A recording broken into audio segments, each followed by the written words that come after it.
전국의 EBS 애제자들 정말 반갑습니다. 자, 이번 시간에도 우리 열심히 실험 한번 해볼 텐데, 이번 시간에 할 실험은 뭐냐?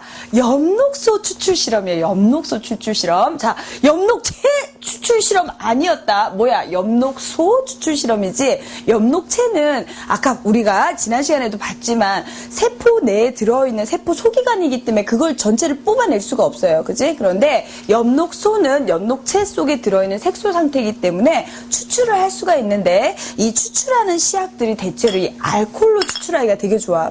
알코올이 여러 가지 물질을 잘 녹여내거든. 그래서 엽록소도 워낙 잘 녹여내니까 이 알코올로 엽록소를 추출하는 실험을 한번 해볼 텐데, 자, 알코올이 일단 두 종류가 있다는 건 우리 애제자들 알고 있지. 자, 무스놀과 무스놀, 메탄올과 에탄올, 그치? 메틸 알코올, 에틸 알코올 적혀 있는데, 자, 이 둘의 가장 큰 차이점은 뭐냐면 가격이야, 가격. 에탄올이 더 비싸.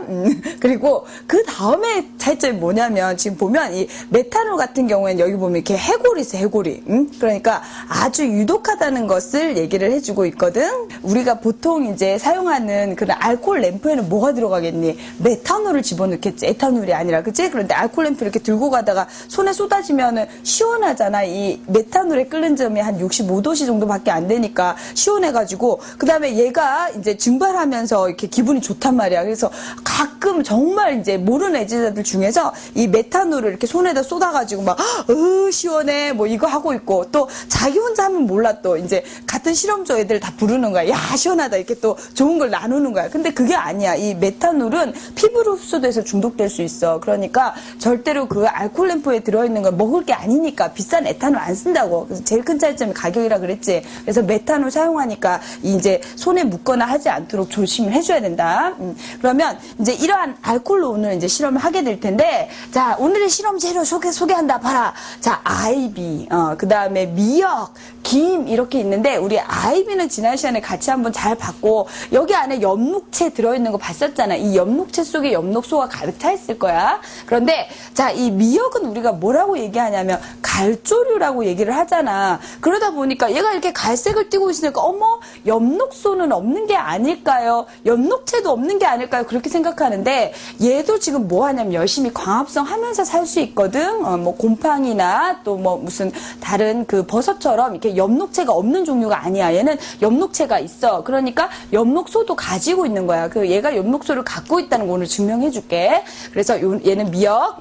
그 다음에 얘는 김인데 얘도 시커멓잖아. 그치? 그런데 자, 이거 조금 약간 붉은 빛이 나긴 나니? 조금 붉은 빛이 나긴 나지. 검붉은 빛이 나잖아. 그치?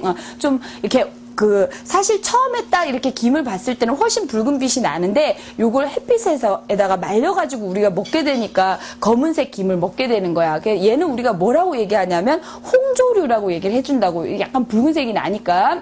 근데 여기도 도저히 엽록소가 들어있다는 게 생각이 잘 안 되잖아. 그치? 하지만 얘도 엽록체 가지고 있고, 그 안에 색소인 엽록소 가지고 있어서 이것도 역시 엽록소 추출 실험을 해볼 수가 있어. 한번 보도록 하자. 자, 그러면 실험 시작해 보도록 할 텐데, 일단 자, 아이비, 그지?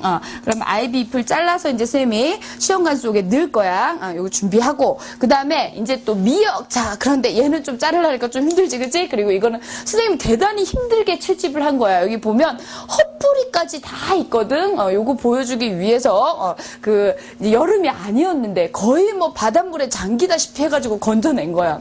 그래서 완벽한 표본으로 만든 거기 때문에 이거 대신에 이 미역을 사용하도록 하겠어. 쫄쫄이 통미역. 자, 이 미역을 이용해서 이제 실험해 보도록 할 거야. 그래서 이게 쫄쫄이 미역이기 때문에 시험관에 들어가기도 되게 좋은 상태야. 그래서 미역 준비하고, 그 다음에 이제 또 김도 준비해야 되겠지, 그치? 그래서 김도 좀 자르고, 자, 그러면 이제 얘네들을 가지고 시험관에 집어넣고 본격 실험 들어가 보도록 할게.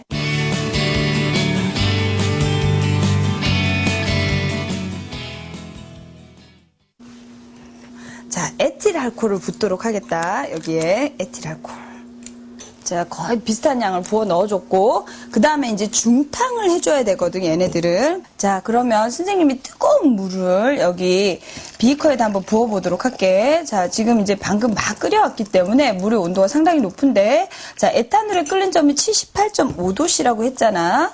자, 지금 보면은, 자, 물의 온도가 약 한 몇 도씨 정도 되는 걸 볼 수가 있냐면, 한 84도씨. 그런데 지금 이게, 85도씨로 변했구나. 6도씨로 변했구나. 자, 그런데 이게 표면의 온도이기 때문에, 이 물의 온도는 한 90도씨 이상 되는 걸로 볼 수가 있거든.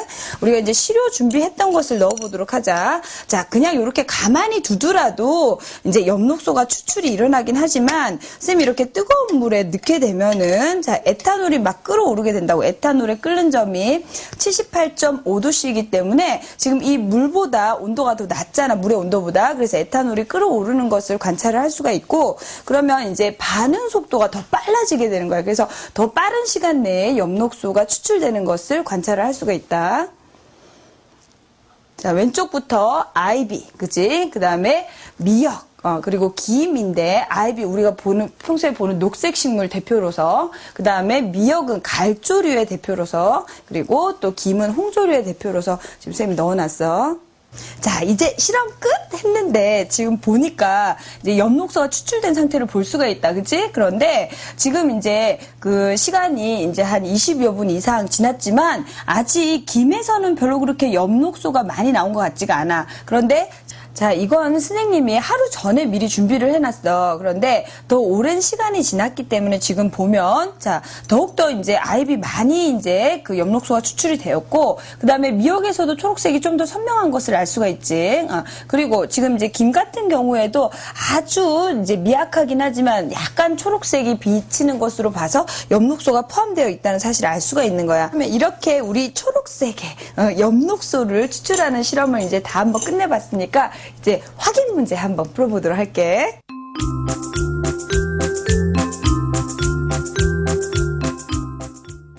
자, 지금 잎의 일부분이 노란색 잎을 가지고 실험을 했는데 여기 보면은 녹색 부분하고 노란 부분이 있는 잎이야. 조금 시들시들하다, 그치? 아이비랑 조금 비슷하게 생겼는데 약간 달라서 좀 사이비 아이비처럼 보이는구나. 그런데 자, 여기에 또 은박지로 일부 가리기도 하고 이런 식으로 이제 실험을 했는데 이런 실험을 할 때 꼭 보면은 에탄올로 중탕을 하는 게 항상 나오게 되거든. 그러면 에탄올 중탕을 시켜가지고 뭘 하려고 그러는 거야? 결국 이 에탄올 사용한 이유는 엽록소를 추출하기 위한 거지. 그러니까 자, 이 문제의 정답은 엽록소 추출이 되는 거야.